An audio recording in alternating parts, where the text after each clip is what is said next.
ఇక్కడ పడింది చిన్న అడుగే కావచ్చు, కానీ మానవాళికి ఇది అతిపెద్ద ముందడుగు.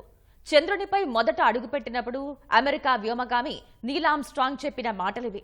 సరిగ్గా జాబిల్లిపై మానవుడు కాలు మోపి నేటితో 55 ఏళ్లు పూర్తవుతున్నాయి.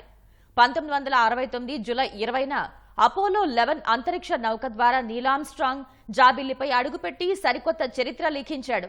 అప్పటి వరకు అసాధ్యం అనుకున్న జాబిల్లి ప్రయాణాన్ని సుసాధ్యం చేసిన అమెరికా ప్రపంచాన్ని విస్మయానికి గురిచేసింది. ఆనాటి విశేషాలను ఈ కథనంలో తెలుసుకుందాం.